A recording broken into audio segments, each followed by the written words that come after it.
മഴ ഇങ്ങനെ തോരാതെ തകർത്ത് പെയ്തുകൊണ്ടിരിക്കുകയല്ലേ. ഈ മഴയത്തൊക്കെ നമുക്ക് കഞ്ഞിയൊക്കെ കുടിക്കുന്നത് ഏറ്റവും നല്ലത് കേട്ടോ. അപ്പം നമ്മുടെ കഞ്ഞി ഇവിടെ റെഡി ആയിക്കൊണ്ടിരിപ്പുണ്ട്.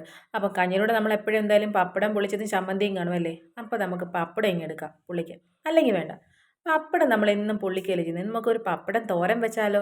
അതിന് പപ്പടമെല്ലാം ഞാൻ ചെറുതായിട്ട് കട്ട് ചെയ്ത് വെച്ചിട്ടുണ്ട് കേട്ടോ. നമുക്ക് ഇഷ്ടമുള്ള രീതിയിൽ നമുക്ക് ചെറുതായിട്ട് കട്ട് ചെയ്തെടുക്കാം. അതിനുശേഷം ചീനിച്ചട്ടി വെച്ച് എണ്ണ ഒഴിച്ചതിന് ശേഷം എണ്ണ ചൂടായി കഴിയുമ്പോഴത്തേക്ക് ഈ പപ്പടം എല്ലാം അരിഞ്ഞു വെച്ചിരിക്കുന്ന പപ്പടം എല്ലാം ഇട്ട് നല്ലതായിട്ടൊന്ന് ഒന്ന് പൊള്ളിച്ചെടുക്കുക. അത് ഇതെല്ലാം മാറ്റി വെച്ചതിന് ശേഷം അതേ എണ്ണയിൽ തന്നെ കടുകിട്ട് പൊട്ടിച്ചതിന് ശേഷം അരിഞ്ഞു വെച്ചിരിക്കുന്ന സവാള ഇട്ട് നല്ലതുപോലെ ഒന്ന് വഴറ്റുക.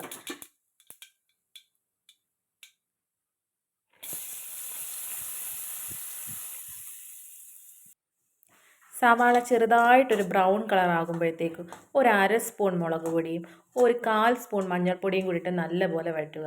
ഇപ്പം നമുക്കൊരു ഇച്ചിരി ഉപ്പും കൂടി ഇട്ട് കൊടുക്കാം കേട്ടോ.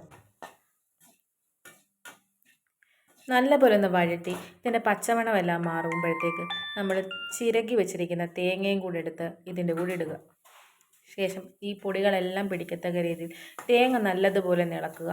ഇപ്പോൾ നമ്മൾ ഉപ്പ് നോക്കുക, ഉപ്പില്ലെങ്കിൽ കുറച്ചൊരു ശകലം ഉപ്പും കൂടി ഇട്ട്, കുറച്ച് ഉപ്പിട്ടാൽ മതി. അപ്പോൾ ഒരു ശകലം ഉപ്പും കൂടി ഇട്ട് നല്ലതുപോലെ ഒന്ന് ഇളക്കുക. ഇങ്ങനെ ഇട്ട് നമുക്ക് പപ്പടം ഇട്ട് വേണമെങ്കിലും എടുക്കാം. പക്ഷേ ഒരു ഇച്ചിരും കൂടെ ഒന്ന് തേങ്ങയൊന്ന് മൂത്ത് വരുമ്പോഴത്തേക്ക് കഴിക്കാനാണ് ടേസ്റ്റ് കൂടുതൽ. അപ്പോൾ ഞാൻ ഒന്നും കൂടി ഇട്ട് നല്ലപോലെ ഒന്ന് ഇളക്കുക കേട്ടോ.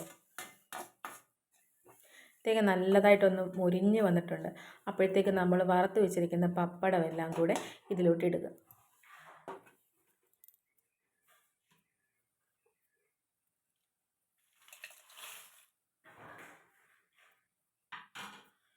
ശേഷം ഇതെല്ലാം കൂടെ നല്ലതുപോലെ ഇളക്കുക. ഈ സമയത്തൊക്കെ തീ സിമ്മാക്കിയിട്ടിരിക്കണം കേട്ടോ. തീ കൂട്ടിയിടാനൊന്നും പാടില്ല, തീ കുറച്ചിടുക. എന്നിട്ട് നല്ലപോലെ ഇളക്കിയതിന് ശേഷം കരിയാപ്പിലയൊക്കെ ഇട്ട് ഒന്നും കൂടെ ഒന്ന് ഇളക്കിയതിന് ശേഷം എടുക്കുക. ഇത് ചൂടാറുന്നതിന് മുമ്പ് ഒരു പാത്രത്തിലിട്ട് അടച്ച് വെക്കണം.